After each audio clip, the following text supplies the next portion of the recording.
अस्सलाम वालेकुम। दुरूद शरीफ पढ़ लें।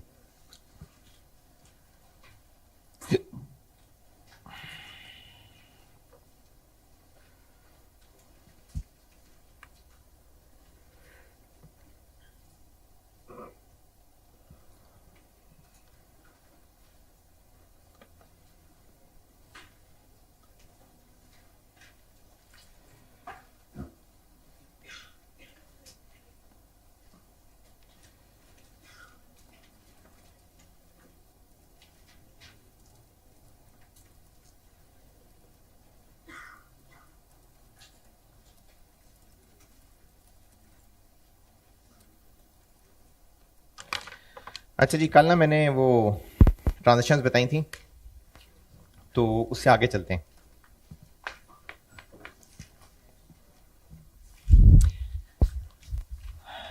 अच्छा, ये ना अभी मैं इधर यहां पर एक चीज बना रहा हूं, ये अभी नोट ना करना।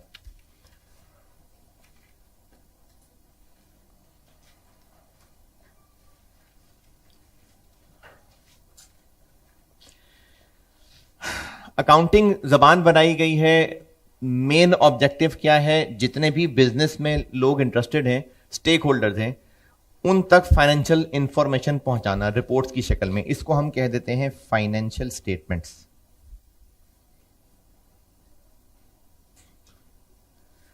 तो फाइनेंशियल स्टेटमेंट्स कब बनेगी नॉर्मली आपके लेवल पे? कम से कम ईयर एंड पे। अब सारा साल अकाउंटेंट चीजें याद थोड़ी रख सकता है, तो उसको लिखनी पड़ेंगी। तो लिखने के लिए ना एक, अच्छा ये आपको ना अकाउंटिंग के सारे कॉन्सेप्ट, सिर्फ कॉन्सेप्ट बताने के लिए किताबों का जिक्र कर रहा हूं, वरना अब ये किताबें शिताबें नहीं होती। अब तो सारा कुछ छोटे से छोटा बिजनेस जो है वो भी मोस्टली कंप्यूटराइज्ड ही चल रहा होता है, लेकिन सिर्फ सिखाने की हद तक बुक्स कहा जा रहा होता है। तो इंफॉर्मेशन यानी ट्रांजैक्शंस को रिकॉर्ड करने के लिए सबसे पहला काम होता है एक बुक, एक रजिस्टर, उसको कहते हैं जर्नल। इसमें हो रही होती हैं सारी ट्रांजैक्शंस रिकॉर्ड। ये दिखाइएगा, जैसे देखिए एक रजिस्टर है। अब इसका ना हर पेज एक खास डिजाइन का होगा। यहां लिखना शुरू किया, पेज भर गया, अगले पेज पे आगे, फिर भर गया, अगले पेज पे आगे। तो जस्ट एक रजिस्टर, जैसे आप लेक्चर नोट कर रहे होते हैं, वैसे एक रजिस्टर है जिसका नाम जर्नल है, जिस पे सारी ट्रांजैक्शंस को एंट्रीज की शक्ल में लिखना है। ये मैंने आपको कल जो बस कुछ सैंपल ट्रांजैक्शंस बताई थी, उनमें से एक दो इस शक्ल में करके दिखा रहा हूं, बाकी रफ गंदा मंदा आपको वैसी सवाल टैली करा देता हूं।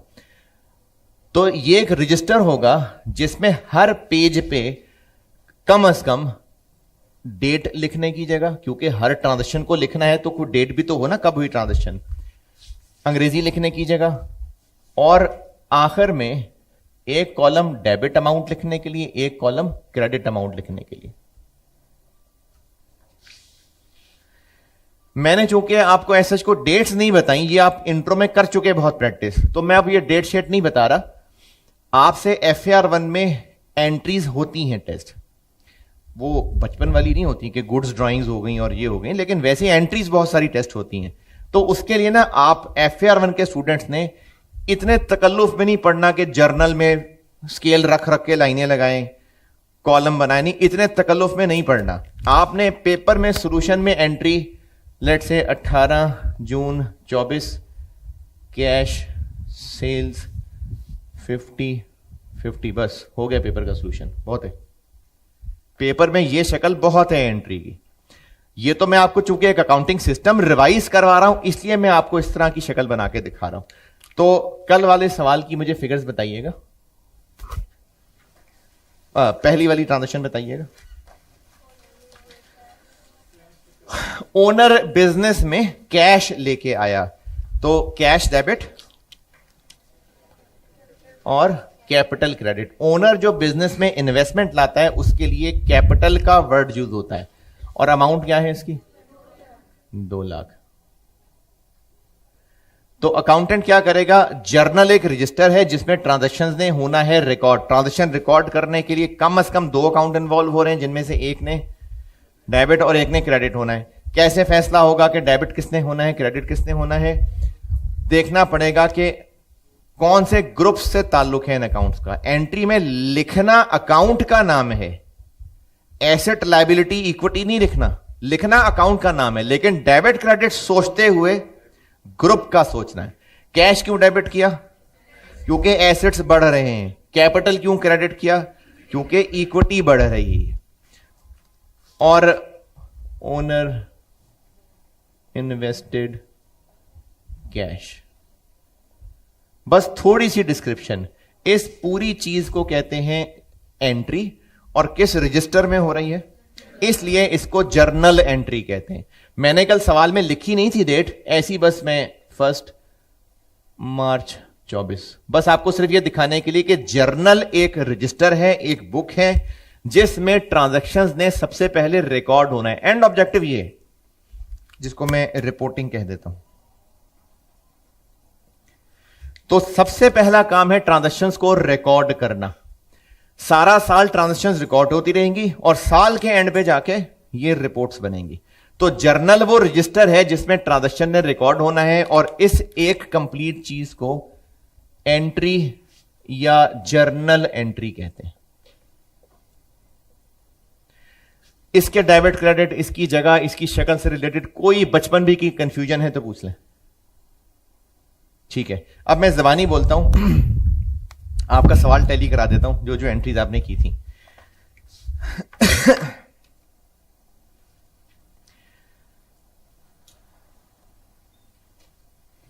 अच्छा, जो भी डेबिट क्रेडिट किया था ना, मैं वो डेबिट क्रेडिट भी बोलूंगा और वजह भी बताऊंगा कि क्यों डेबिट क्रेडिट हो रहा है। और जो आपने तुक्का लगाया हो तो वो तो तुक्का ही समझिएगा, वजह समझनी जरूरी है। हाँ जी, उसके बाद क्या किया था? फर्नीचर खरीदा था, फर्नीचर डेबिट, फर्नीचर लेके आया था, furniture debit, capital credit. Furniture क्यों डेबिट? क्योंकि बिजनेस के पास एसेट बढ़ गए। और कैपिटल क्यों क्रेडिट? क्योंकि ओनर और ले आया तो उससे इक्विटी बढ़ गई। उसके बाद कैश, बिजनेस के पास जो पड़ा हुआ था वो उठाकर बैंक में जमा करवा दिया, तो इससे बिजनेस का बैंक बैलेंस, एसेट बढ़ गया, बैंक डेबिट, और पड़ा हुआ कैश एसेट कम हो गया, तो बैंक डेबिट और कैश क्रेडिट। देखें, मैंने आपको, मुझे पता है आपको बिल्कुल बच्चों वाली बातें बता रहा हूं, लेकिन ये सब बताने का बेटा मकसद मेरा ना स्पेशली सीडी बीडी इसका रिकैप देना है, क्योंकि ये बहुत कच्चा कच्चा हो जाता होता है। बीडीसीडी का रिकैप देना है, एक्सपेंसेस, एसेट्स, इनको क्लोज करना होता है, कैसे करना होता है। सिर्फ ये पिक्चर कंप्लीट दिखाना चाह रहा हूं, वरना मुझे पता है कि सर कैश डेबिट, पता ही है डेबिट होता है। बस एक बार रिकैप दे रहा हूं सारा। फिर भी कोई भी बेटे अगर बेसिक सी कंफ्यूजन भी है ना, तो शर्माना नहीं, पूछ लेना। इन 3 ट्रांजैक्शंस में किसी ने कुछ पूछना है। चौथा, गुड्स खरीदी थी उधार पे। गुड्स का खरीदना क्या अकाउंट इस्तेमाल होता है? परचेजेस। Purchases debit. क्यों डेबिट? क्योंकि बिजनेस का एक्सपेंस बढ़ रहा है, तो परचेजेस डेबिट। और उधार पे खरीदी है, उधार पे खरीदी है तो बिजनेस की लायबिलिटी बढ़ रही है, और इसके लिए अकाउंट क्रेडिटर्स इस्तेमाल होता है, तो परचेजेस डेबिट और क्रेडिटर्स क्रेडिट। किसी ने यहां अकाउंट्स पेबल, ट्रेड पेबल, सब सही है। Purchases debit. अच्छा, जिनको तो बिल्कुल ही भूल गया हुआ है तो फिर तो बात ही खत्म। जिनको कच्चा कच्चा याद है, तो गुड्स हम खरीद के ला रहे हैं, तो हमारे पास वो चीजें जब स्टोर में आएंगी, वो तो इन्वेंट्री नहीं है। इन्वेंट्री का कौन सा ग्रुप है? इन्वेंट्री किस ग्रुप में है? एसेट्स में। तो उससे एसेट्स बढ़ नहीं गए? हाँ जी, तो एसेट नहीं बढ़ गया, तो फिर मैंने ये क्या कर दिया? गुड्स खरीद के स्टोर में लाए, गुड्स हमारी इन्वेंट्री है, बढ़ गई ना, एसेट बढ़ गया, तो मैंने एसेट बढ़े हुए का तो कुछ किया ही नहीं।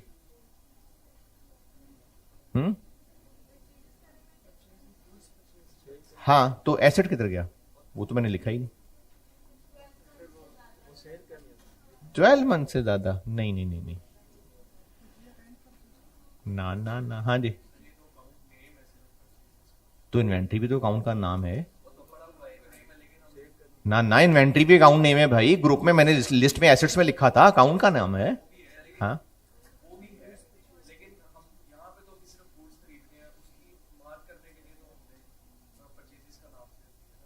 नहीं। हाँ जी, हाँ जी बिल्कुल सही है, कच्चा कच्चा नाम मेरे कान तक पहुंच गया। मैंने ना आपको रेक्टिफिकेशन ऑफ एरर्स चैप्टर पढ़ाना है, तब जाकर आपको इन्वेंट्री की रिवीजन कराऊंगा। एक होता है पीरियोडिक सिस्टम, एक होता है परपेचुअल सिस्टम। ये पीरियोडिक सिस्टम है। परपेचुअल सिस्टम होता तो इन्वेंट्री डेबिट करते। तो ये दो अलग अलग सिस्टम है, लेकिन FAR 1 में बाय डिफॉल्ट पीरियोडिक सिस्टम होता है। इसलिए मैं सारी डिस्कशन अभी पीरियोडिक सिस्टम को सामने रख के कर रहा हूं। ये कराऊंगा मैं रिवाइज, जब रेक्टिफिकेशन ऑफ एरर पढ़ाऊंगा ना तो रिवाइज करवाना है। तो परचेजेस क्यों डेबिट? क्योंकि एक्सपेंस बढ़ रहा है। अच्छा, उसके बाद क्या हुआ? जो हमने चीजें जिनसे खरीदी थी उनको वापस कर दी। चीजों के वापस करने से जो हमारी लायबिलिटी बनी थी वो लायबिलिटी कम हो गई, तो क्रेडिटर्स डेबिट। अच्छा, जब चीजें हमने वापस की तो खरीदी थी तो वापस की है ना। जब चीजें खरीदी थी, परचेज रिटर्न बताने लगा, जब चीजें खरीदी थी तो चीजों का खरीदना हमारा एक्सपेंस बढ़ गया था। एक्सपेंस बढ़े तो डेबिट। अब जब खरीदी हुई चीजें वापस कर दी तो बढ़ा हुआ एक्सपेंस कम हो गया, तो एक्सपेंस कम हो तो क्रेडिट, इसलिए परचेजेस क्रेडिट कर देंगे।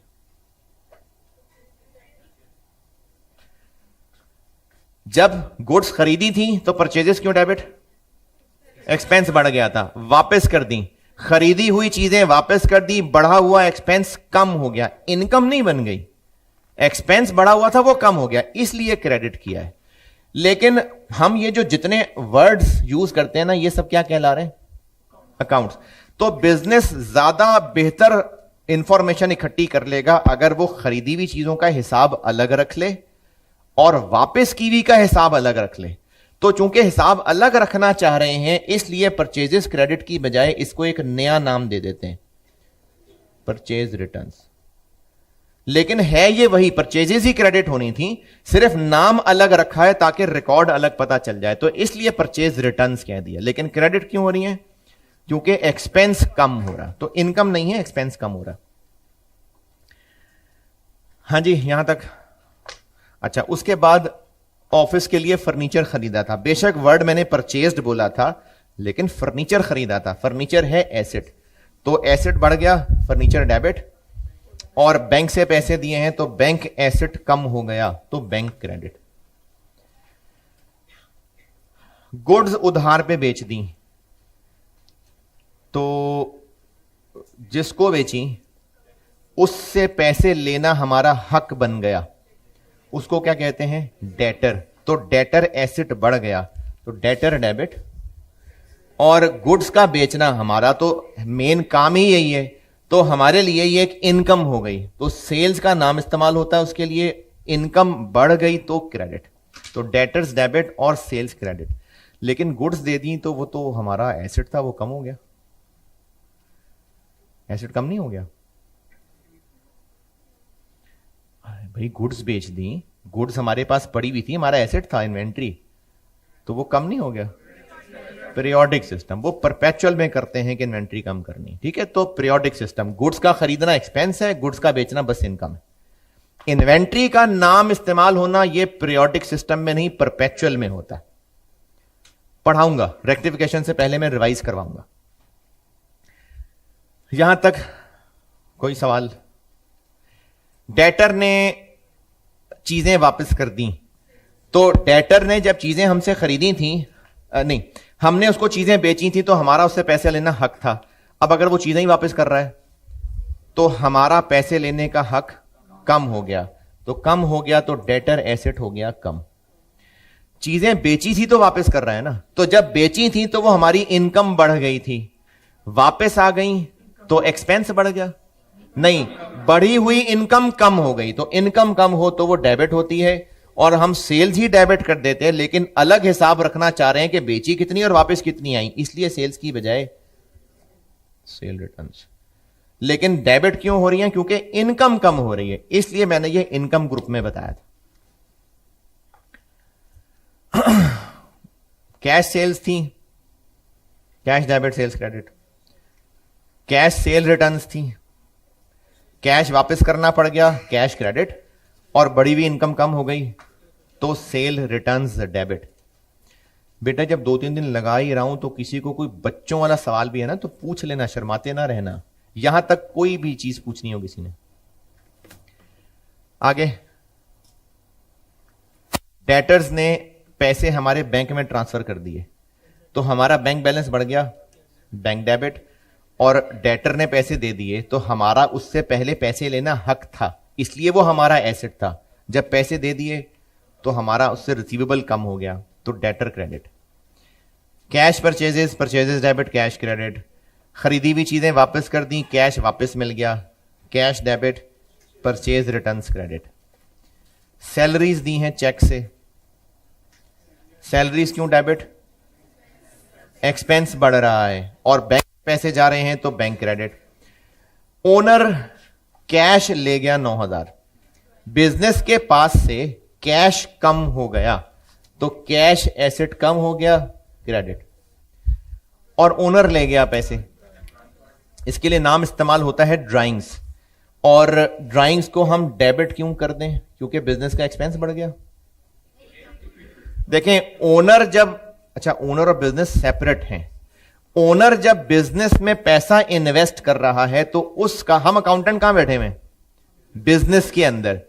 ओनर बिजनेस में इन्वेस्ट कर रहा है तो ओनर का बिजनेस पे हक बढ़ रहा है, वापस लेके जा रहा है तो हक कम हो रहा है, और इक्विटी कम हो तो डेबिट, इसलिए ड्राइंग्स डेबिट। तो ड्राइंग्स का डेबिट करना इक्विटी में कमी है।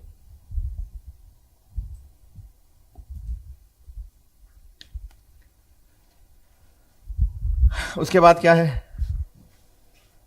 क्रेडिटर्स को बैंक से पे किया है, creditors debit, bank credit. Creditors क्यों डेबिट? उनको पे कर दिया तो हमारी जिम्मेदारी थी, लायबिलिटी थी, पेमेंट करने से लायबिलिटी कम हो गई, लायबिलिटी कम हो तो डेबिट। कैश में रेंट पे किया है, rent debit, cash credit. Bank से ओनर अपने काम के लिए पैसे ले गया, बैंक से पैसे निकले, बैंक क्रेडिट। और ओनर ने बिजनेस से ड्रॉ कर लिया तो इक्विटी कम हो गई, ड्राइंग्स डेबिट। इनमें से कोई भी एंट्री की वजह अगर पूछनी है तो पूछें बेटे। यहां तक सब ओके, डेबिट क्रेडिट की रीजन। अच्छा चलें आगे चलते हैं। साल एंड हो गया और सारा साल जर्नल में एंट्रीज होती रही। साल के एंड पे अकाउंटेंट सेठ साहब को बताना चाह रहा है कि पूरे साल में कितनी टोटल सेल्स हुई, तो फिर वो जर्नल खोलेगा, कैलकुलेटर पकड़ेगा, सेल्स गिनता जाएगा, है मुश्किल हो जाएगा। तो अब कुछ और हल निकालना पड़ेगा। आप लोगों ने क्लासेस अटेंड की, कर रहे हैं और सब जबानी सुन के चले जाते हैं, लिखते हैं ना। तो जरूरी नहीं सारे बच्चे ऐसे करते हो, शायद कुछ करते हो, और जो नहीं भी करते उनको मिसाल शायद समझ आ जाए। क्लास में एक रजिस्टर लेके बैठते हैं, वो आपके क्लास का रजिस्टर है। फिर कुछ बच्चों ने ना स्कूल की अच्छी आदतों की वजह से घर में, जिसको कहते हैं नीट कॉपी बनाई हुई है, तो वो घर में एक अलग रजिस्टर रखते हैं, और क्लास में जो रजिस्टर लेके आए होते हैं ताकि बहुत तबीयत पे बोझ ना हो तो वो एक ही रजिस्टर लाते हैं, और घर में अकाउंटिंग का अलग, लॉ का अलग, टैक्स का अलग रजिस्टर बनाया हुआ है, तो उस पर जाकर वो दोबारा लिख लेते हैं। कहां से देख के? जो क्लास के रजिस्टर में था। अच्छा, अलग अलग रजिस्टर में क्यों लिख लेंगे, क्या फायदा उससे? हर सब्जेक्ट का सामान एक जगह अलग अलग इकट्ठा होना शुरू हो जाएगा, तो क्या फायदा इससे? जब कल को रिवीजन करनी होगी तो वो जो रोज सारा कुछ एक रजिस्टर पे लेके चले जाते थे, वही घर जाकर दोबारा अलग अलग रजिस्टर्स पे लिखते थे। एक मिसाल। दूसरी मिसाल, एक स्कूल में सारे बच्चों के एंटर होने का एक गेट है। सारे बच्चे एंटर हुए और ग्राउंड में इकट्ठे हो गए, वहां पर असेंबली हो रही है, लप्पे आती है, दुआ पढ़ ली, तराना पढ़ लिया। अब उस ग्राउंड में खड़े खड़े कौन कौन से बच्चे किस किस क्लास के हैं, मुश्किल हो जाएगा ढूंढना। वही बच्चे जो उस ग्राउंड में हैं, फिर वहां से वो अपनी अपनी क्लासेस में चले जाएंगे। अब पहचानना आसान है कि किस क्लास में कौन से बच्चे हैं। तो जर्नल में हो गई सारी की सारी रिकॉर्डिंग। उसके बाद एक और रजिस्टर होता है, उस रजिस्टर को कहते हैं लेजर। ये एक और रजिस्टर है।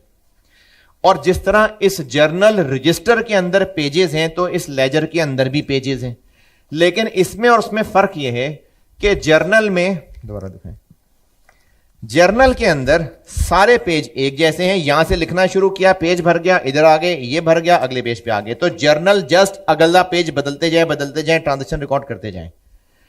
लेजर भी एक रजिस्टर है, लेकिन लेजर के अंदर दो दो पेजेस का एक सेट है।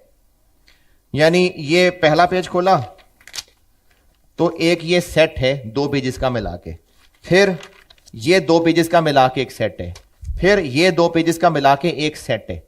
ये जो इस रजिस्टर के अंदर दो दो पेजेस का एक सेट है, अगर इसका ढांचा या बॉर्डर लाइन देखें तो ये दो पेजेस हो गए और दरमियान में लाइन लगाने से पता चल गया कि दो पेजेस हैं। तो ये और ये टी बन गया। और ये जो दो दो पेजेस का सेट देना है, ये जर्नल में लिखे हुए हर अकाउंट को अपना अपना कमरा दे देना है। हमने जर्नल में एंट्रीज की हैं और एंट्रीज में जो वर्ड इस्तेमाल हो रहे हैं क्या है? अकाउंट। हर अकाउंट को अब अपना अपना कमरा मिल जाएगा। यहां पर जितने भी अकाउंट्स दिए गए हैं सबको इस लेजर रजिस्टर के अंदर ये टू पेजेस का एक कमरा मिलेगा। और दो पेजेस हैं तो एक लेफ्ट साइड है और एक राइट साइड है।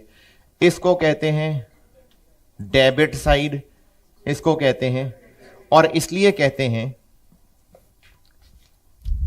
इसमें हो रही है, इसको पोस्टिंग भी कह सकते हैं, क्लासिफिकेशन भी कह सकते हैं।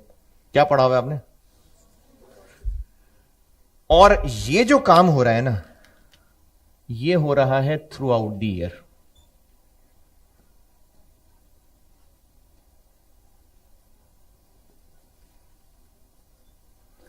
थ्रू आउट द ईयर सारी ट्रांजैक्शंस गेट से एंटर होके ग्राउंड में आ रही हैं। उसके बाद वो सारी ट्रांजैक्शंस अपने अपने कमरों में जा रही हैं।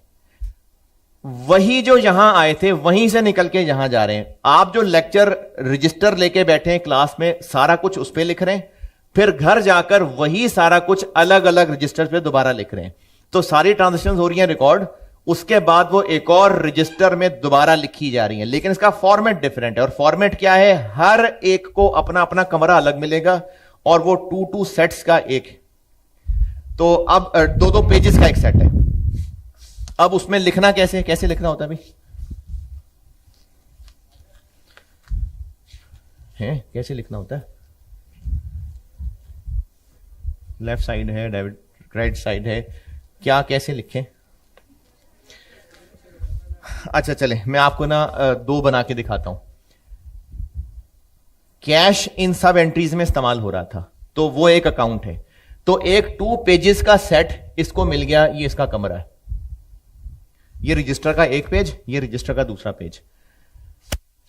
डेट आ गई, थोड़ी सी अंग्रेजी आ गई और रुपीज आ गई। तो ये राइट वाला पेज, डेट आ गई, थोड़ी सी अंग्रेजी आ गई और रुपीज आ गई।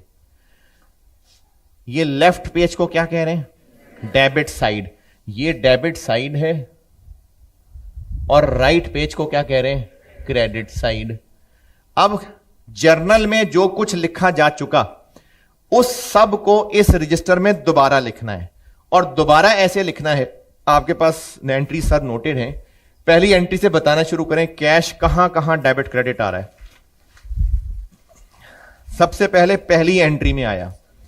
अच्छा, सबसे पहले पहली एंट्री में कैश डेबिट हुआ, कैश इन्वॉल्व हो गया ना, इसको हम कैश के रूम में लिखेंगे जाके। कैश क्या हुआ था? कैश डेबिट हुआ था, कैश डेबिट हुआ था। कितने से? 2 लाख। ये 2 लाख ये वाला लिखा मैंने कि ये वाला लिखा? हाँ जी, ये वाला लिखा। हम कह रहे हैं कि कैश डेबिट हुआ। अच्छा, कैश डेबिट हुआ, और कैश डेबिट हुआ तो ये तो बड़ा अजीब सा खाली खाली सा लग रहा है, अच्छा नहीं लग रहा। थोड़ी सी अंग्रेजी और लिख लेते हैं। तो फिर हम ये कहेंगे कैश क्यों डेबिट हुआ था? क्योंकि कैपिटल क्रेडिट हुआ था। तो यहां पर हम लिख देंगे कैपिटल, और जो भी इसकी डेट थी। आगे चलें, दोबारा कैश कहां आया? थर्ड एंट्री में क्या हुआ? Cash credit. तो कितने से? अब हम उसको जर्नल में तो लिखाए, उसको लेजर में बने कैश के एक 2 पेजेस कमरे में दोबारा लिखेंगे। कैश हो रहा है क्रेडिट, कैश हो रहा है क्रेडिट 150,000 से। क्यों हो रहा है क्रेडिट? तो साथ लिख देंगे बैंक। हाँ जी, ओके। अब सब के साथ यही सलूक होगा कि इन एंट्रीज में यानी जर्नल में पूरा साल जो जो एंट्रीज होती रही उनमें जो जो भी नाम इस्तेमाल होते रहे, ये नाम क्या कहला रहे हैं? अकाउंट। हर अकाउंट को अपना सेपरेट रूम मिलेगा लेजर रजिस्टर के अंदर, जो कि देखने में टी जैसा होगा। इसलिए शायद आपने ये नाम सुना हो, इसको टी अकाउंट कहते हैं या इसको लेजर अकाउंट भी कहते हैं। क्यों लेजर अकाउंट कहते हैं? क्योंकि लेजर इस रजिस्टर का नाम है और उस रजिस्टर के अंदर इस कैश का अपना कमरा, अपना अकाउंट है, तो इसको लेजर अकाउंट या टी अकाउंट भी बोलते हैं। तो जो कुछ भी जर्नल में एंट्रीज में इस्तेमाल हो रहा है यानी अकाउंट्स, हर अकाउंट का अपना अपना कमरा होगा एक सेपरेट रजिस्टर में जिसका नाम लेजर है, और उसमें लिखने का तरीका क्या होगा? एंट्रीज में वो अकाउंट जहां जहां डेबिट हुआ था वो सब यहां लिखेंगे, और जहां जहां क्रेडिट हुआ था वो सब यहां लिखेंगे। अब आप एक काम ये कर रहे हैं कि इसी सवाल में जितने भी अकाउंट्स इस्तेमाल हो रहे हैं सब के टीज बना दें।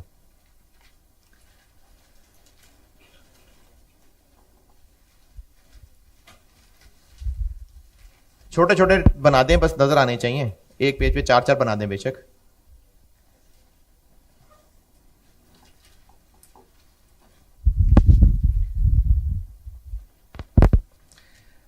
इन सब अकाउंट्स के टीज बना के तो उनमें डेबिट क्रेडिट पे ये अमाउंट्स लिख लें।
ये ना सिर्फ एक रेफरेंस होता है आपस में, जैसे जर्नल एक अलग रजिस्टर है, लेजर एक अलग रजिस्टर है।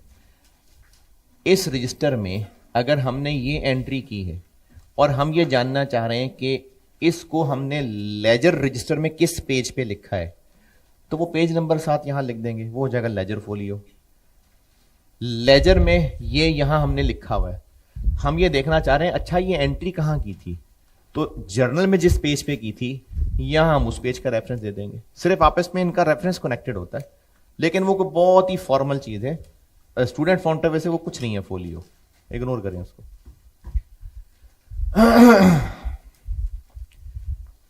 हाँ जी, डन। पेजेस की पसड़ पसड़ की बातें तो भी तक आ रही हैं, तो भी कर रहे हैं।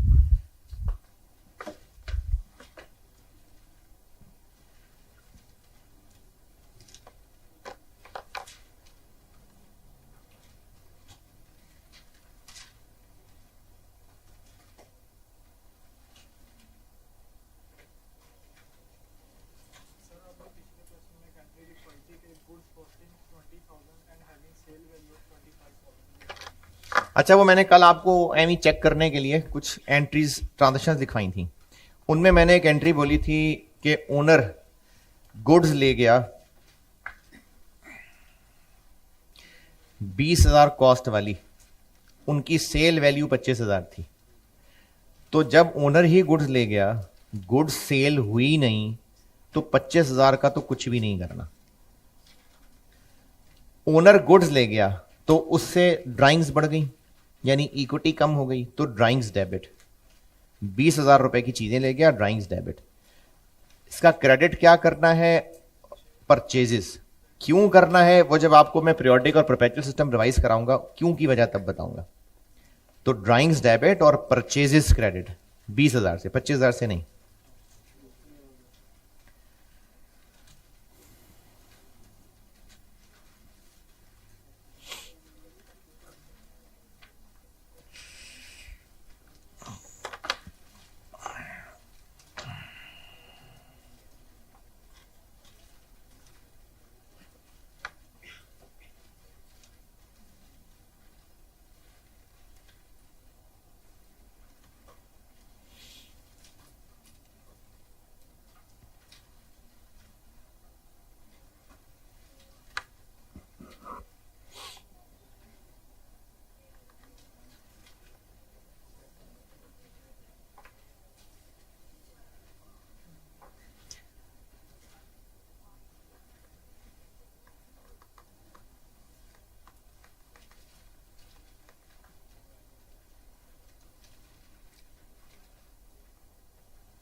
चले, पेजेस पलटने की आवाजें हो गई थोड़ी कम, तो कर लिया, ठीक है। ये भी रजिस्टर है, ये भी रजिस्टर, इधर देख भाई, इधर ये भी एक रजिस्टर है, ये भी एक रजिस्टर है, और इन दोनों रजिस्टर्स में सारी इंफॉर्मेशन रिकॉर्ड हो रही है, पूरा साल होती चली जा रही है। एंड ऑब्जेक्टिव क्या है? Financial statement. सेठ साहब को साल बाद हमने रिपोर्ट्स बना के देनी है, तो सेठ साहब के लिए यह जानना काफी है कि पूरे साल में टोटल सेल्स कितनी हुई, या हर दिन की सेल उनको अलग अलग बताएं। टोटल सेल्स बहुत है। इसी तरह उनके लिए यह समरी जानना काफी है कि किन किन लोगों से कितने पैसे लेने हैं, या यह भी सब उनको वहीं बैठ के बताएं कि इस दिन इतने की चीज बेची थी, फिर यह हुआ, फिर ये हुआ, फिर वो और पैसे दे के आया, फिर हमने कहा अल्लाह, फिर उसने कहा अच्छा मैं और देता हूं। सारी कहानी सुननी है, या एक काफी है कि लेने कितने हैं। तो सेठ साहब के लिए या जो भी ओनर्स हैं उनके लिए ना समराइज्ड रिपोर्ट्स बहुत हैं। तो हमें अब इस सारी मेहनत की ना कोई समरी बनानी पड़ेगी, और वो समरी कब बनानी पड़ेगी? इससे पहले, मतलब साल के एंड पे। तो सारा साल ये दोनों काम होते रहते हैं। उसके बाद जब साल एंड हो जाता है तो यहां से तो यहां पहुंच गए थे, अब यहां से हमें कुछ समरी बनानी पड़ती है। और समरी बनाने का तरीका यह है, उसकी वजह बताता हूं भी थोड़ी देर तक। आप एक काम कर दें, ये मुझे बताएं ना पहले, कैश में क्या क्या है? सेल्स 115,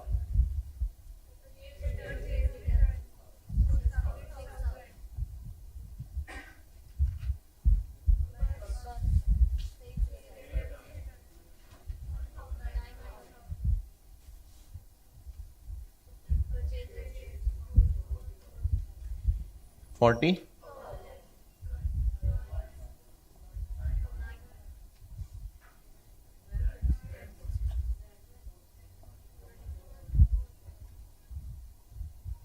बस। पूरे साल में कैश को जो अपना एक सेपरेट कमरा मिला हुआ था, सारी ट्रांजेक्शंस जो जनरल में रिकॉर्डेड थी वो यहां दोबारा लिख ली। कहीं पर कैश डेबिट हो रहा था, कहीं कैश क्रेडिट हो रहा था। अब साल के एंड पे हर टी के साथ एक काम ये करना है कि दोनों साइड्स का टोटल करना है, दोनों साइड्स का। अच्छा, एग्जाम में ये इंपॉर्टेंट नहीं है कि आप टोटल करके लिख के दिखाएं, यानी एग्जाम में ये बहुत है, बस ये है भाई कुछ टोटल किया हुआ बस। वैसे असल में इनका टोटल करना है, लेकिन एग्जाम में टोटल लिख के दिखाने पे टाइम बिल्कुल जाया नहीं करना। दोनों साइड्स का हर टी के साथ ये काम करना है। क्यों है ये, इसका मतलब क्या है, ये भी थोड़ी देर तक बताता हूं। हर टी में दोनों कॉलम्स का टोटल करना है, और जो ज्यादा है दोनों जगह वही लिख देना है जी। 321,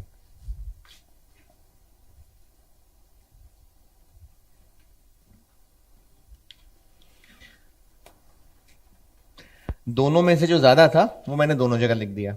अच्छा, तराजू, बैलेंस। अब एक तरफ सब्जी रख रहे हैं और उधर वो किलो किलो के बट्टे रखे हुए हैं, तो अगर एक साइड हल्की है तो बराबर लाने के लिए उसमें और सामान रखेंगे। कितना सामान रखेंगे कि बराबर हो जाए? कौन सी साइड हल्की है? ये। कितना सामान इसमें और रख दें कि दोनों साइज का टोटल 321 आ जाए? कितना? तो 89,000 यहां हम और लिख देंगे। और इसके लिए अंग्रेजी लिखनी है तो ठीक है, नहीं लिखनी तो भी कोई मसला नहीं। इसको मैं कह देता हूं सीडी। सीडी क्यों कहते हैं इसको, यह भी बाद में आएगी बात। अच्छा, हो सकता है जितने टी आपने बनाए हुए हैं उनमें से किसी की ये साइड ज्यादा हैवी हो, तो इसका टोटल दोनों जगह लिखा होगा, तो फिर वजन कहां डालना पड़ेगा बराबर करने के लिए? इधर। तो अब आप अगला काम ये करें कि सारे टी, इसको कहते हैं ईयर एंड पे लेजर अकाउंट को बैलेंसिंग करना। तरीका क्या है? हर टी में दोनों कॉलम्स का टोटल करें, जो साइड हल्की है वहां डिफरेंस खुद हाथ से लिख दें। सारे टीज के साथ यही काम कर दें। अब जो साइड हल्की है वहां पर डिफरेंस खुद हाथ से लिख के उसको सीडी कह दें। सारे टीज के साथ ये काम कर दें।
जी डन।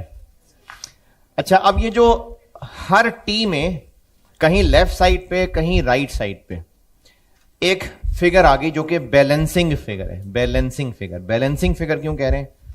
क्योंकि दोनों साइड्स को बराबर करने के लिए वो डिफरेंस आया है। ये हर टी का एंड समरी रिजल्ट है। इसका मतलब क्या है? डिपेंड करता है कि किस ग्रुप से ताल्लुक है उस अकाउंट का, है कोई मतलब। अगला काम यह होता है कि इस सारे समरी रिजल्ट्स को एक पेज पे लिस्ट डाउन करते हैं। क्या कहते हैं उस पेज को? Trial balance. इसमें इन सारे टीज की वो बैलेंसिंग फिगर्स यहां मौजूद हैं, और ये बैलेंसिंग फिगर्स कब निकाली जा रही हैं? ईयर एंड पे, साल खत्म करते हुए, साल क्लोज करते हुए। इसलिए इन बैलेंसेस को क्लोजिंग बैलेंसेस भी कहते हैं। ये सारा साल होता रहा, यहां पर सब डेबिट क्रेडिट इस शक्ल में रिकॉर्ड होता रहा, फिर यही सारी रिकॉर्डेड इंफॉर्मेशन इस रजिस्टर में हर टी में अलग अलग चली गई। सारा साल ये काम होता रहा, साल के एंड पे हर टी को बैलेंस करके किसी ना किसी साइड पे एक फिगर निकली, वो बैलेंस है, समरी है। उसकी मीनिंग क्या है बताता हूं। उन सारे बैलेंसेस को एक जगह लिस्ट डाउन किया, उस कागज को कहेंगे ट्रायल बैलेंस। और उसको लिखने का तरीका यह है कि ये एक सादा सा कागज है, कोई रजिस्टर नहीं है। यहां सब अकाउंट्स के नाम लिखेंगे और आगे रुपीज के 2 कॉलम होंगे। ये डेबिट साइड क्रेडिट साइड वाला नहीं है, सिर्फ इन नामों के सामने इनके बैलेंसेस लिख रहे हैं। अच्छा, जैसे कैश है, कैश का बैलेंस क्या आ रहा है? 89,000। और अगला कोई और बता दे। कैपिटल, कैपिटल का कितना आ रहा है? 250,000। अब ये उन सारे टीज के जो एंड रिजल्ट हैं उनको मैं कह रहा हूं बैलेंसेस। उन बैलेंसेस को हमने लिस्ट डाउन करना है, और इस कागज के टुकड़े को क्या कह रहे हैं? Trial balance. लेकिन एक नोट करने वाली बात यह है कि हर टी में बैलेंसिंग फिगर राइट साइड पे आ रही है, किसी में राइट साइड पे आ रही है, किसी में लेफ्ट साइड पे आ रही है। तो हमें इसको फर्क करने के लिए इसको एक नाम देना पड़ेगा।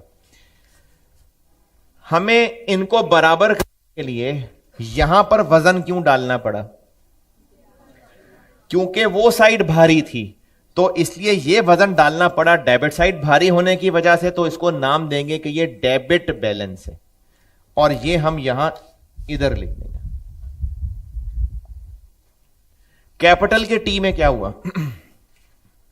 कैपिटल का टी, कैपिटल के टी के अंदर एक यहां लिखा हुआ था 2 लाख, फिर एक लिखा हुआ था 50, और यहां कुछ नहीं था।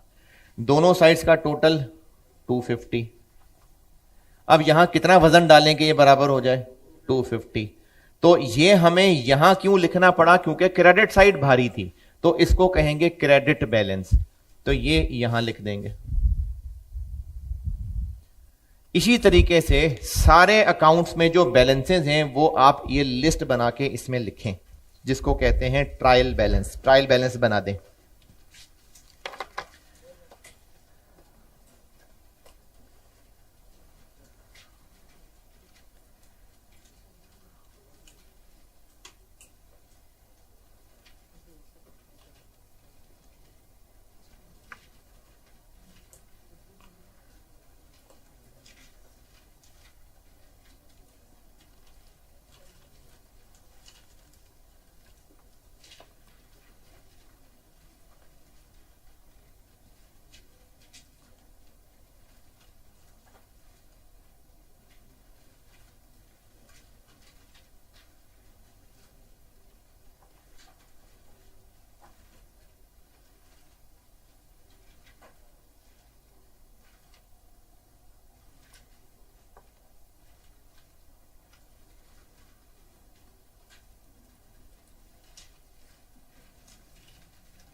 जी अच्छा, अगर ये लिस्ट बन चुकी तो फिर एक काम और करें कि इस कॉलम का भी टोटल करिए और इस कॉलम का भी टोटल करिए। 5, 8 क्यों है दोनों साइड्स का टोटल बराबर?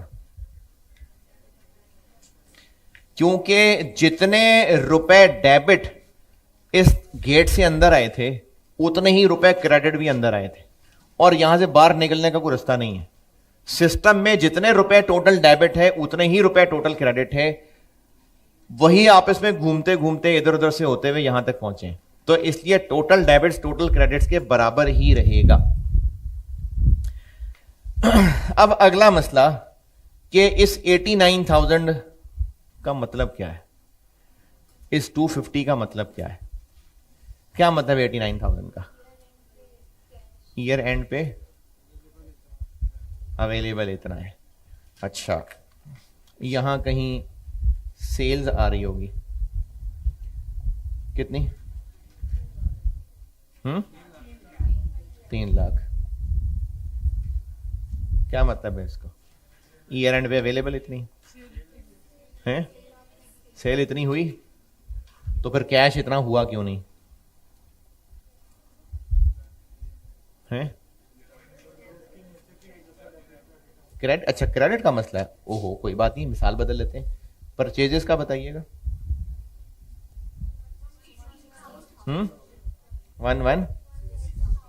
160।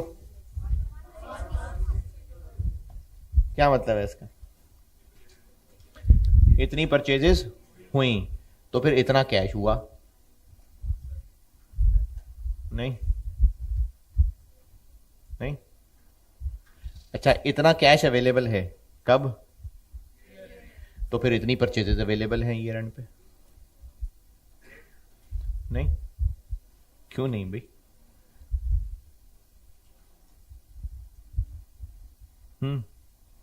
इस 11 देखें, ये भी डेबिट है वो भी डेबिट है, तो इस 116 का क्या मतलब और 89 का क्या मतलब है?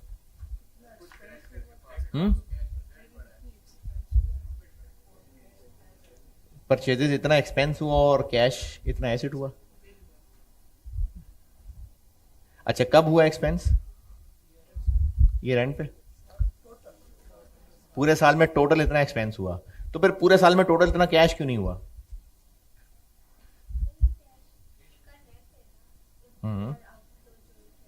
हाँ। अच्छा, वो एसेट है और ये एक्सपेंस है। हाँ अच्छा ठीक है, चले सही है, सही कह रहे हैं।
सामने कैश बना हुआ है, इससे समझाता हूं।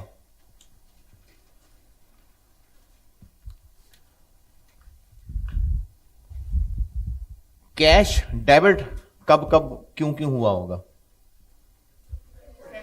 जब जब कैश आया होगा, जब जब कैश रिसीव हुआ होगा। और कैश क्रेडिट कब हुआ होगा? जब जब कैश पे हुआ होगा। हमने टी में कुछ कैश में डेबिट साइड पे, कुछ कैश में क्रेडिट साइड पे लिखा हुआ है, तो हम ये कह सकते हैं कि ये रिसीट्स ड्यूरिंग द ईयर है जी, और ये payments during the year. Cash account के अंदर डेबिट साइड पे वो अमाउंट आ रही है जब जब कैश रिसीव हुआ है, क्रेडिट साइड पे वो अमाउंट आ रही है जब जब कैश पे हुआ है।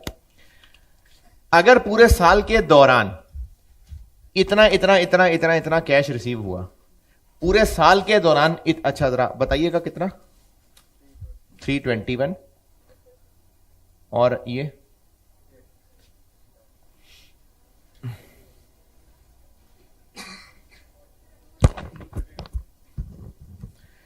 232, इनका डिफरेंस लीजिए।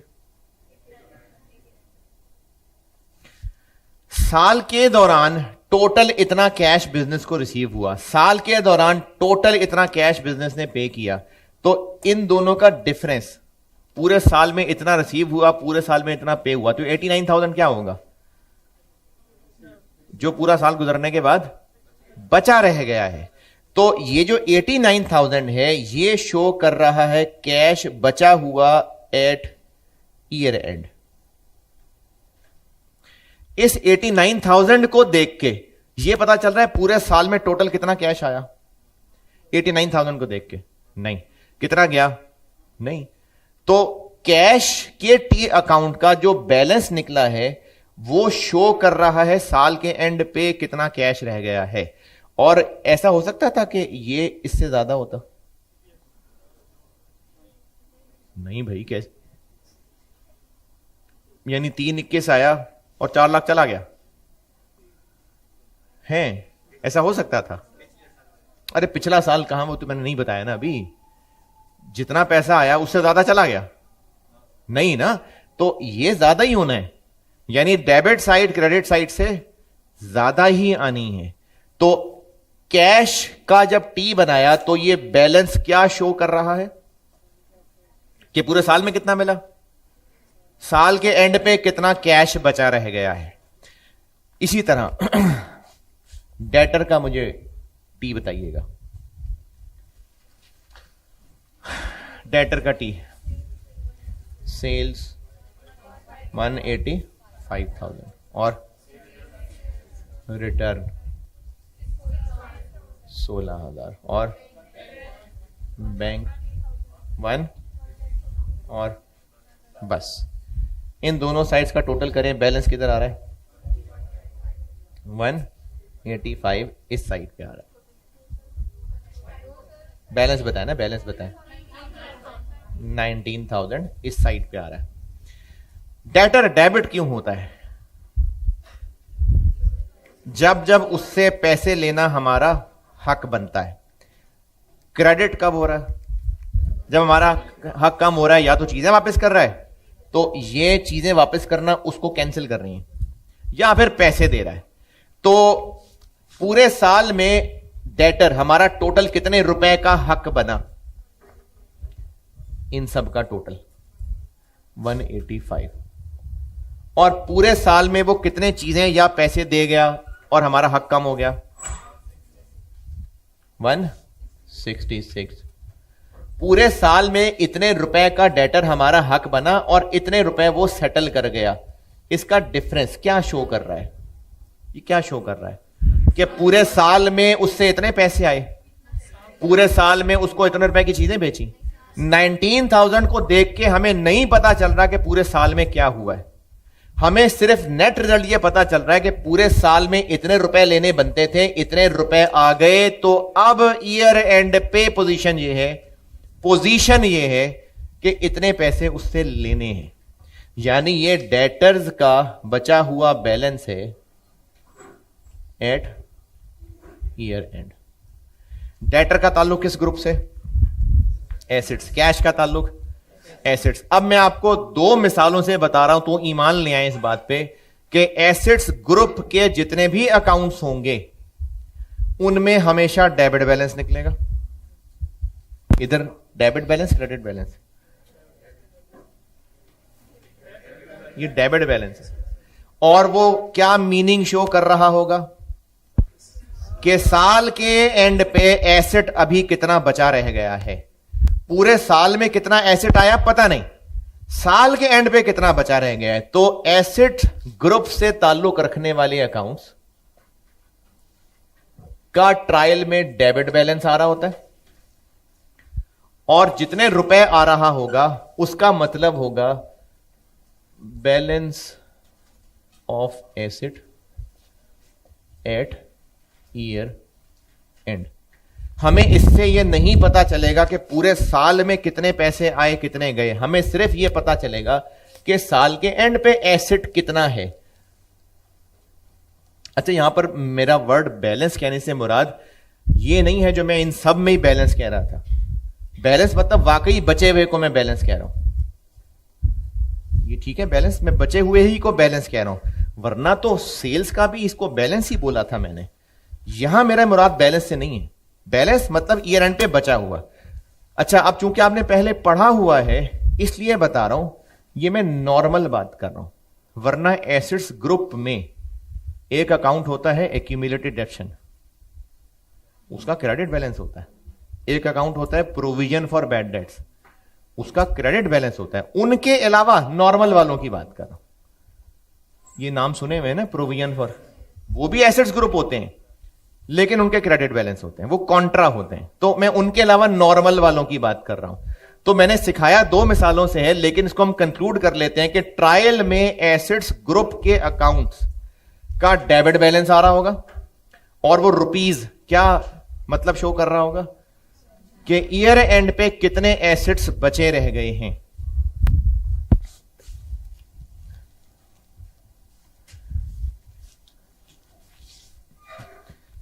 क्रेडिटर्स का टी बताइएगा।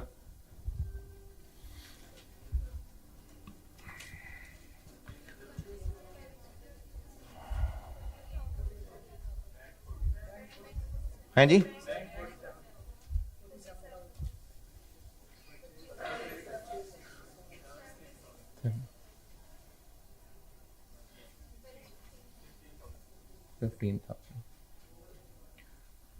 क्रेडिटर्स क्रेडिट क्यों होते रहे पूरा साल? जब हम उनसे चीजें खरीदते रहे तो हमारी वो ऑब्लिगेशन बनते रहे, तो पूरे साल में टोटल हमारी वो जिम्मेदारी बने 76। और डेबिट क्यों होते रहे? जब हमारी ऑब्लिगेशन खत्म होती रही, चीजें वापस कर दी या पैसे दे दिए, कितनी जिम्मेदारी हमने खत्म की? पूरे साल में टोटल इतनी हमारी वो जिम्मेदारी बनती रही और हम ये जिम्मेदारी खत्म करते रहे। तो अगर अभी भी कुछ बच रहा है तो स्टिल इतनी जिम्मेदारी बाकी है। स्टिल इतनी कब? ईयर एंड पे, क्योंकि ये दोनों फिगर्स पूरे साल की टोटल लिखी है मैंने। कितनी? 15,000। इस 15,000 को देख के पता चल रहा है कि पूरे साल में टोटल परचेजेस कितने की थी? नहीं, हमें सिर्फ इतना पता चल रहा है कि हमारी जिम्मेदारी ईयर एंड पे अभी भी इतनी बाकी है। तो ये ईयर एंड की बची हुई जिम्मेदारी है या पूरे साल की टोटल जिम्मेदारी है? 15,000 रुपए ईयर एंड पे बची हुई बाकी जिम्मेदारी है या पूरे साल की टोटल जिम्मेदारी है? ईयर एंड की बची हुई जिम्मेदारी है। और मैंने जो बात आपको क्रेडिटर्स की मिसाल से बताई है, इसी पे ईमान ले आए कि लायबिलिटीज ग्रुप का जो भी अकाउंट होगा, एक बात, उसकी क्रेडिट साइड ही हैवी होगी, तो उसकी वजह से बैलेंस हमेशा क्रेडिट बैलेंस होगा।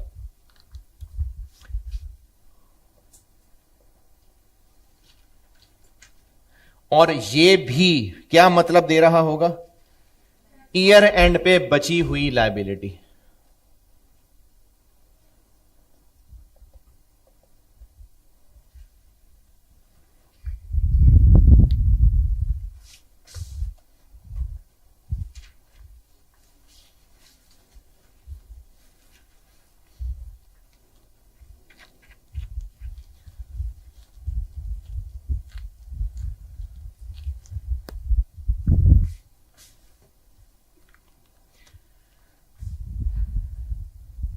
रेंट का टी बताइएगा। रेंट डेबिट और कैश क्रेडिट 24,000। मैंने तो बस सैंपल ट्रांजेक्शन बताई थी, तो बस एक एक दो दो बताई थी, वरना तो शायद ये हर महीने दे रहे होते। तो हर महीने रेंट दे रहे होते तो क्या एंट्री होती? Rent debit cash credit, rent debit cash credit हर महीने होती जाती ना। और रेंट क्रेडिट कब होता?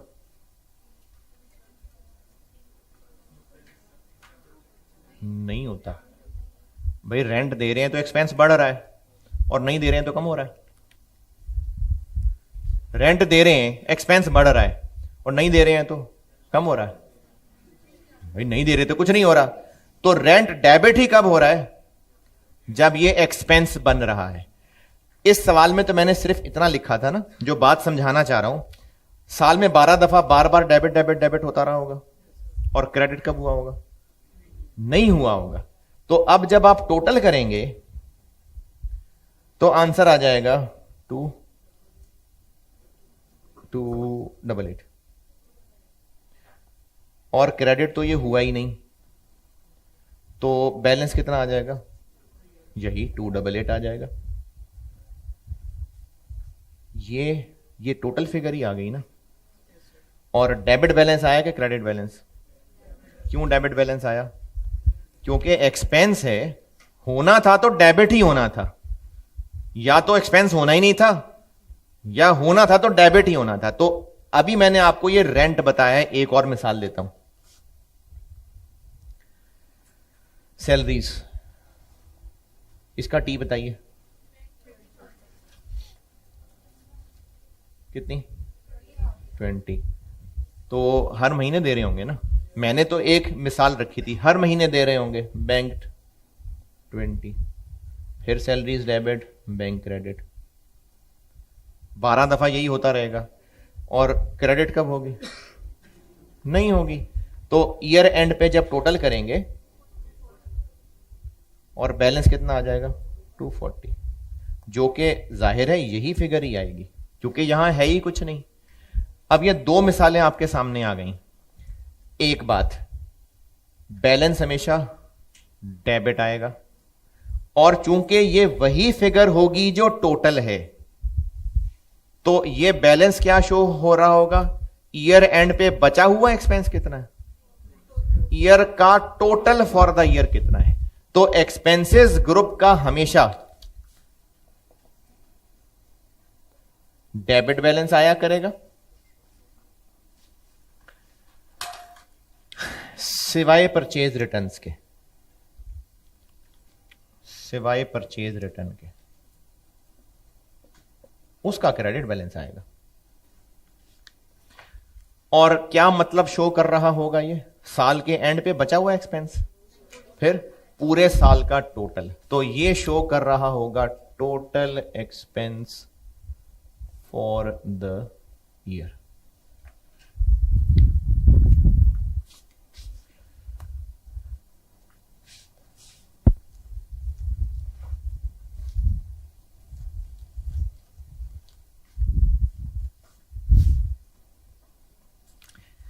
सेल्स का टी बताएं मुझे।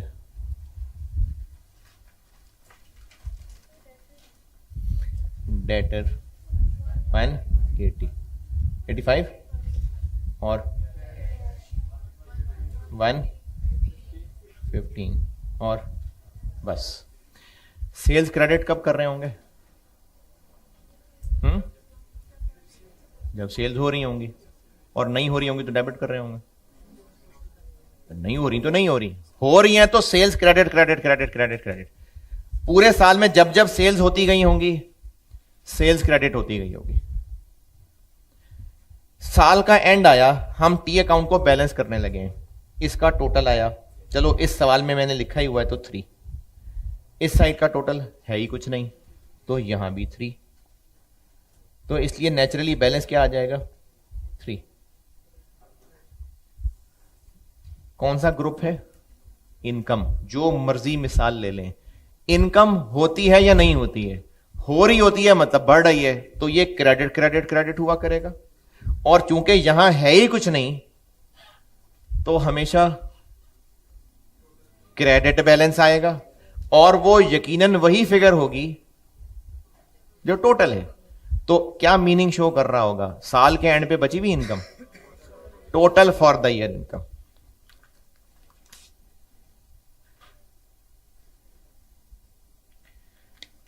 सिवाय सेल रिटर्न, वो चूंकि इनकम में कमी होती है तो उसका डेबिट बैलेंस आ रहा होगा, लेकिन मतलब शो हो रहा होगा total income for the year. तो एसेट्स और लायबिलिटीज के बैलेंसेस कुछ और मतलब शो कर रहे हैं, इनकम एक्सपेंसेस के कुछ और मतलब शो कर रहे हैं। और ये चारों तो मैंने आपको समझाए हैं। पांचवा जो है ना, वो आप को इतना ज्यादा मेरे पास है नहीं फिलहाल समझाने को, क्योंकि उसमें कुछ एडजस्टमेंट्स होनी होती हैं। तो इसलिए बस आप ऐसे ही ईमान, देखो चार तो समझा दिए ना यार, तो पांचवें पे ऐसे ही ईमान ले आए। ये जो इक्विटी ग्रुप है इसका क्रेडिट बैलेंस आ रहा होगा, और ये भी टोटल की बजाय बैलेंस ही शो कर रहा होगा। इसका मतलब है कि ट्रायल बैलेंस में हमारे पास जो भी आ रहा है वो दो सेट्स ऑफ इंफॉर्मेशन दे रहा है। एक सेट हमें इंफॉर्मेशन दे रहा है टोटल फॉर द ईयर। अच्छा, बिजनेस ने पूरे साल में इतनी इनकम्स की, इतने एक्सपेंसेस किए, तो ये बिजनेस की परफॉर्मेंस है ना, कितने अरसे की? पूरे साल की। तो ट्रायल में मौजूद एक्सपेंसेस और इनकम्स बिजनेस की परफॉर्मेंस शो कर रहे होते हैं।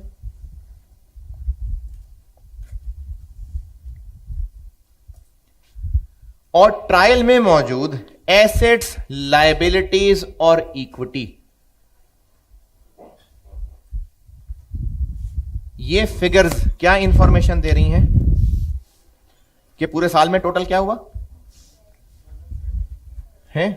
पूरे साल में टोटल क्या हुआ? नहीं, साल के एंड पे क्या है।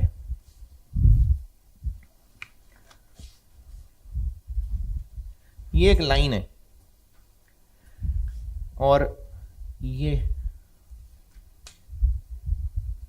पॉइंट है, ये एक पॉइंट है। मैं एक वर्ड बोलूंगा पोजीशन। ये पोजीशन है या पॉइंट पोजीशन है? पॉइंट पोजीशन है। इनकम्स और एक्सपेंसेस हैं टोटल फॉर द ईयर, जो कहलाती है बिजनेस की परफॉर्मेंस। और ईयर एंड यानी सिर्फ क्लोजिंग, आखिरी दिन की फिगर, ये है पोजीशन। तो ये तीनों के तीनों हमें ईयर एंड की बिजनेस की पोजीशन बताया करते हैं।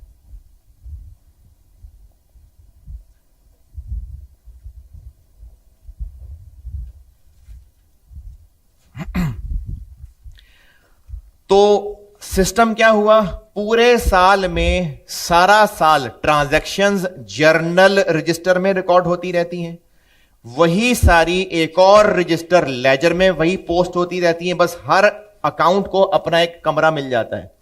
पूरा साल ये काम होता रहता है। साल के एंड पे हर कमरे का क्लोजिंग बैलेंस निकलता है। वो समरी ईयर एंड पे एक लिस्ट की शक्ल में आती है, जिस लिस्ट को ट्रायल बैलेंस कहते हैं। ये पूरे साल की समरी है। अब वो समरी कोई मतलब तो दे रही होगी ना, तो वो मतलब दे रही होगी ये।